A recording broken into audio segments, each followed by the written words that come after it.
চট্টগ্রামে আজও চলছে প্রার্থীদের মনোনয়ন যাচাই বাছাই। শনিবার সকাল থেকে বিভাগীয় কমিশনার ও জেলা প্রশাসক কার্যালয়ে এ কার্যক্রম শুরু হয়।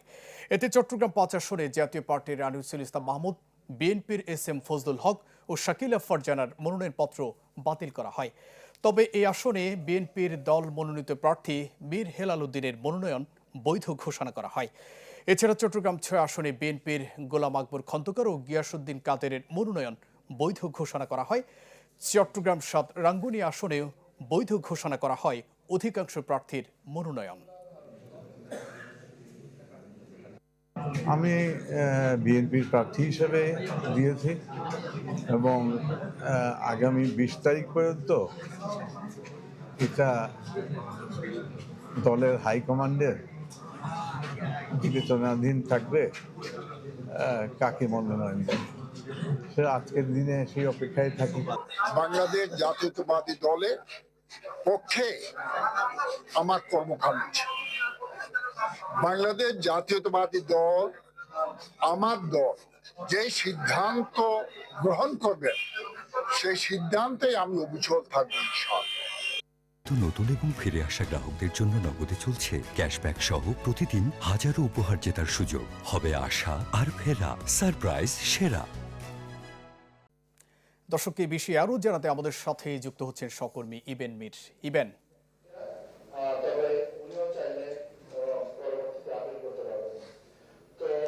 মঞ্জুর, এই মুহূর্তে চলছে চট্টগ্রাম ১২ আসন, যেটি সে ১২ আসনের মনোনয়নপত্র যাচাই বাছাই। আমরা দেখছি জেলা প্রশাসক রিটার্নিং কর্মকর্তা তিনি ১২ আসনের যে প্রার্থী তাদের সাথে তাদের যে কাগজপত্র সেগুলো সহ তিনি কথা বলছেন। তবে যদি বলি ১২ আসনে এখন পর্যন্ত ৩ জনের মনোনয়নপত্র বাতিল করা হয়েছে, যেখানে 1% যে ভোটার স্বাক্ষর সেই বিষয়টি একজন প্রার্থী ছিলেন স্বতন্ত্র প্রার্থী, তিনি 1%-এর একজনও আসলে তারা 10 জন দৈব চয়নের মাধ্যমে 10 জন সিলেক্ট করেছিলেন, তার মধ্যে একজনকেও আসলে পাওয়া যায়নি যে সত্যতা পাওয়া যায়নি যে ভোটারদের তালিকা দেওয়া হয়েছে।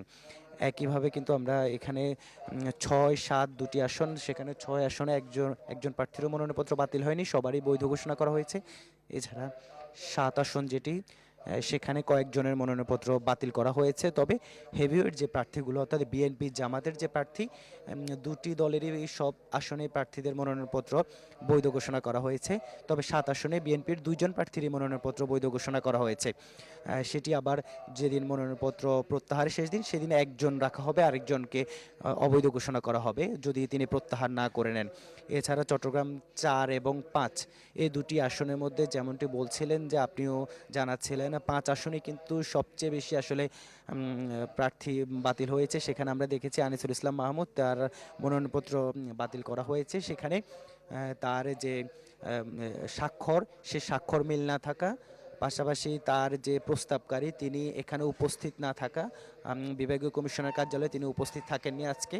আর এছাড়া আমরা দেখেছি সেখানে মামলা সংক্রান্ত অর্থাৎ বেশ কিছু অনিয়মের কারণে সে প্রার্থিতা বাতিল করা হয়েছে। এছাড়া শাকিলা ফারজানা বিএনপি নেত্রী, তার বাতিল করা হয়েছে। সেখানে কারণ হিসেবে দেখানো হয়েছে যে 1% ভোটার থাকার কথা, সেখানে দৈব চয়নের মাধ্যমে যাদেরকে সিলেক্ট করা হয়েছিল সেখানে কয়েকজনেরকে আসলে তথ্য যাচাই বাছাই সত্যতা পাওয়া যায়নি।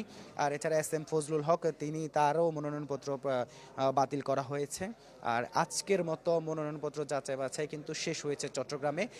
সেক্ষেত্রে ১, ২, ৩, ৪, ৫, ৬, ৭, ১২ অর্থাৎ এই আসনগুলোর কিন্তু ইতিমধ্যে মনোনয়নপত্র যাচাই বাছাই শেষ হয়েছে। যাদেরকে বাতিল করা হয়েছে তারা পরবর্তীতে উচ্চ আদালতে আপিল করে তারা তাদের যে প্রার্থিতা সেটি ফেরত পেতে পারেন। আর নয়তো যেটি আর বাকি যে কয়েকটি আসন রয়েছে সেগুলো কিন্তু পর্যায়ক্রমে শুরু হবে। আজকের মতো শেষ হয়েছে। আর যে প্রার্থীরা সবাই কিন্তু একটি কথাই বলছেন, যেন লেভেল প্লেইং ফিল্ড নিশ্চিত করা হয়, অবৈধ অস্ত্র উদ্ধার করা হয়। মঞ্জুর। ইবেন, ধন্যবাদ আপনাকে। দর্শক, মনোনয়নপত্র যাচাই বাছাই কার্যক্রমের খবর জানাতে আমাদের সাথে যুক্ত হয়েছিলেন সহকর্মী ইবেন মীর।